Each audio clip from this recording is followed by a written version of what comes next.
প্রথম পাপ এদন বাগান থেকে বের করে দেয়া। একটি সময় আদম এবং হবা খুব শান্তিতে তাদের সুন্দর এদন বাগানে বাস করছিলেন। এক বন্ধু যেমন আরেক বন্ধুর সাথে কথা বলে, তেমনি তারা ঈশ্বরের সাথে কথা বলতেন। ঈশ্বর যা বলতেন তাই তারা করতেন। খারাপ কিছু তারা জানতেন না। তবু তাদের জানা দরকার ছিল যে তাদের অবশ্যই সবসময় ঈশ্বরের আদেশ মেনে চলা উচিত।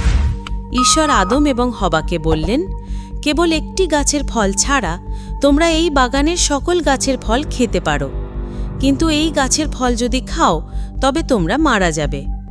ঈশ্বরের সৃষ্ট প্রাণীদের মধ্যে সাপও ছিল। শয়তান, সেই দিয়াবল যে আমাদের প্রলোভনে ফেলে, সে সাপের রূপ ধরে হবার কাছে গেল যেন তাকে পাপে ফেলতে পারে। শয়তান হবাকে বলল, তোমরা মরবে না। ঈশ্বর জানেন যে যেদিন তোমরা এই ফল খাবে সেদিন তোমরা জ্ঞানী হবে এবং ভালো মন্দ জানতে পারবে। হবা সাপের কথা শুনলেন। তিনি ফলটার দিকে তাকালেন, ভাবলেন না জানি কি মজা হবে, আর সেটা খেয়ে কতই না জ্ঞানী হবেন।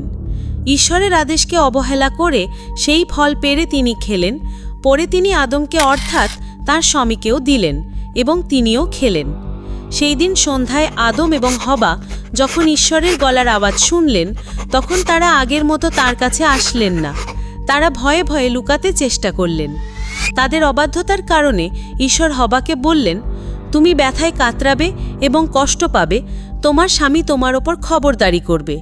আদমকে তিনি বললেন, যেহেতু তুমি তোমার স্ত্রীর কথা শুনে অবাধ্য হয়েছ, সেহেতু তুমি মাথার ঘাম পায়ে ফেলে কষ্ট করবে, কাঁটা ও আগাছার মধ্যে পরিশ্রম করবে। ঈশ্বর সাপকেও অভিশাপ দিলেন। আদম ও হবা তাদের সুন্দর বাগানে থাকতে পারলেন না। ঈশ্বর তাদের বের করে দিলেন এবং বাগানে ঢোকার পথে স্বর্গদূতদের পাহারায় রাখলেন এবং ঝুলিয়ে রাখলেন জ্বলন্ত তলোয়ার।